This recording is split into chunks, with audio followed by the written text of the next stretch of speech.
If I was starting in a startup right now and I had 0 customers, I'd probably be talking to the world about it, but I'd still have a wait list because I'd want to drum up interest into a wait list and then progressively take people off the wait list bit by bit to get the right references and then to prove that we've solved the right problems, get the right quotes, get the right messaging validated, and progressively get something that I can launch and open to everyone.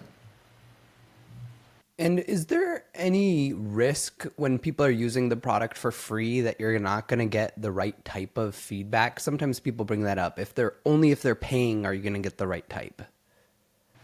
Yeah, we really this one was the biggest gamble we made in JPD. At some point, I was uncomfortable with how far we went without having people having to take out the credit card. It probably depends on which market you're playing in. For us, teams had to invest a lot of time to configure their processes and their workflows in the product. There's no Jira Product Discovery project that looks the same. This is the way we do things in the Jira Product Discovery team, which is very different to how Medibank does things and to many of our other customers. So the fact that they had to spend that time, and then what we realized is that more product managers who were active, like 30% I think of product managers who were active every month, were also active every day in the product. So we were getting, they were basically putting a lot of time in there. We were also tracking how much time do they spend, what are the actions that they're performing, and we were doing regular conversations with them to understand the value they were getting from it. Where it was well, you know what? If they have to stop using this, once we make it paid, it's going to be a major pain. But it was still an assumption. And to validate this assumption, we did conjoint surveys and we did a whole bunch of research. We've got a strategy and business operations team focusing on that to validate it. No, you really have basically people willing to pay here. But for me, I was very uneasy up until I actually saw people taking out the credit card, which is why when I first tried, the first one I tried was Bolt, and I put 5 prompts, and the 6th one I had to give my credit card. I was like, yeah, that's pretty good. Would I pay $20 for that? Yeah, okay.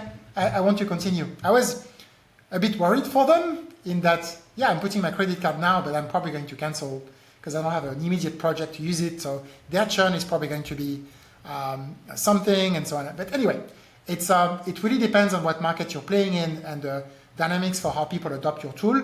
For us in the collaboration space, it's mainly B2B, and people have to really put effort into adopting the tool.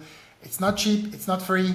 Once you adopt it, it gives a lot of value, but removing it is harder. We're in a special circumstance. If I was working on a B2C app, I would probably not do this like that. It's always, any question is back to first principles. What's your biggest risk? And how do you validate that your gut feel is right?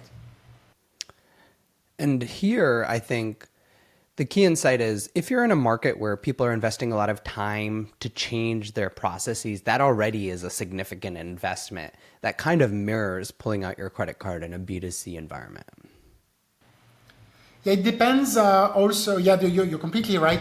That one is there's a certain resistance to change. So it's really hard to get people to change their way of working. I mean, how many apps do you use every day? If you introduce a new one, it's painful to have to change stuff, right? But also how critical is the process that you're helping with.